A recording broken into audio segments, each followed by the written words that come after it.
Most people think the worst thing a family can hand you is a casserole you don't like, but mine handed me a contract, 18 pages printed on thick cream cardstock, placed neatly beside a honey-glazed ham as if it belonged there, on a polished dining table in a quiet house in Maplewood, New Jersey, under a chandelier my mother Diane Hayes had bought after a funeral and never taken down. 10 adults sat around that table believing they knew exactly who I was. A divorced, reliable, agreeable daughter, but they had forgotten something important. I read documents for a living, and by the time I reached for my pen that evening, everything about them had already begun to change in my mind.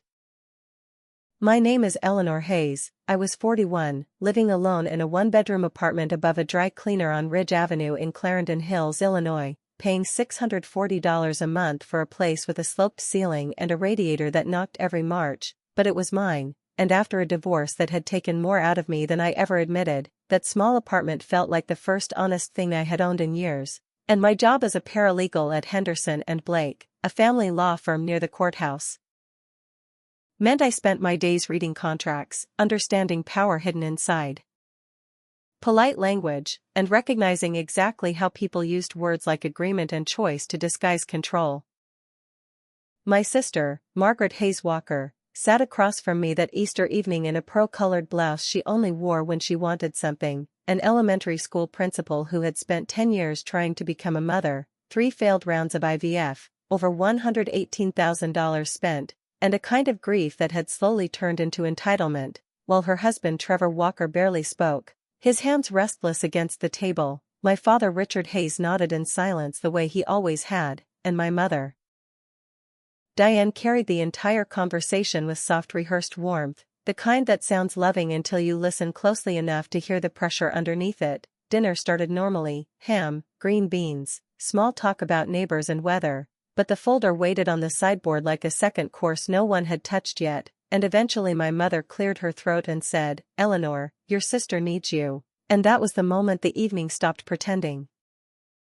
The folder was placed in front of me, and inside it, printed carefully and professionally, was a title that said everything without saying it directly: Altruistic Gestational Surrogacy Agreement. Between Margaret Hayes Walker and a blank line where my name was meant to go, and when I said I wanted to read it, my mother laughed softly as if I was being difficult, reminding me it was already reviewed, already safe, already decided, but I reminded her calmly that I was a paralegal, and I began reading anyway, slowly, one sentence at a time, because that is how you survive documents written to trap you. Page 1 was exactly what I expected. Soft words stacked neatly like decorations: love, family, gift, repeated enough times to feel convincing, but too many times to be honest. Page 2 introduced money in the quietest way possible: expenses, reimbursements, allowances, but none of it directed to me.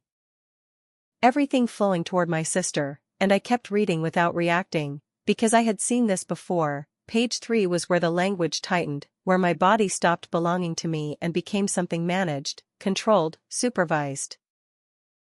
Mandatory diet, restricted travel, required medical compliance, decisions transferred legally to Margaret, meaning I would not even have control over my own medical information, and still I said nothing, because I was waiting for the part that mattered, and when I turned to page 4, I found it exactly where I knew it would be. Clause 10 stripped away parental rights completely, irrevocably, permanently, without reversal. Someone had even underlined the word as if they wanted to be absolutely sure I understood what I was losing. Clause 11 went further, allowing termination of pregnancy based on preferred parameters, reducing a child to something that could be rejected if it didn't meet expectations, and Clause 12 sealed everything into place with cold precision. If I ever chose to withdraw, at any point after signing, I would owe $118,427 plus legal fees, a number written down to the exact dollar, not rounded, not softened, because it wasn't just a number, it was a weapon designed to make refusal impossible. That was when I understood clearly, without anger, without confusion, that this was never about asking me for help. This was about removing my ability to say no, about turning obligation into law, about dressing control in the language of love so it could be accepted without question. And I realized something else too. That everyone at that table already knew exactly what was inside those pages: my mother, my sister, even my father in his silence, And the only person they expected not to understand it was me. I closed the folder gently, placed my hand over it for just a second, then slid it back across the table the same way it had been given to me, stood up without raising my voice, picked up my purse, and said simply, "I won't be signing this." And the silence that followed was heavier than anything that had been said all evening, because what they expected was hesitation, guilt, maybe even tears, but not clarity, not refusal, and certainly not a calm exit that exposed everything without argument. I walked out of that house without slamming the door, without explaining myself, without giving them the reaction they wanted, and as I drove away, my phone started buzzing with messages and calls. My mother asking me to come back, my sister accusing me of selfishness, my father asking for calm, but I didn't answer any of them, because for the first time in my life, I understood that not every conversation deserves a response. By the next morning, the story had already started to change without me, my sister posting vague messages online about betrayal and pain, my mother supporting her quietly, rewriting the narrative the way our family always had, but this time I did something different. I didn't argue, I didn't defend myself, I simply posted the redacted contract, every clause visible, every word intact except the names, and I let the document speak for itself, because truth, when shown clearly, does not need explanation, and within hours people saw it for what it was, not a gift, not a request, but control written in legal language, and slowly the version of the story they had tried to build began to fall apart.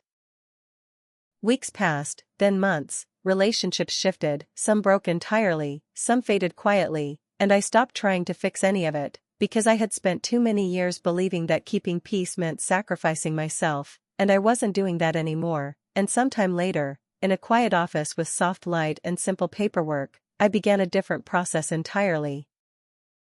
Not one that asked me to give something up, but one that asked me to build something real, something chosen, something honest, and when I finally became a mother, it wasn't because I had been pressured into it, it was when I argued, not when I explained, not when I proved them wrong, but when I read every word carefully, closed the document, and walked away without giving them anything they could rewrite.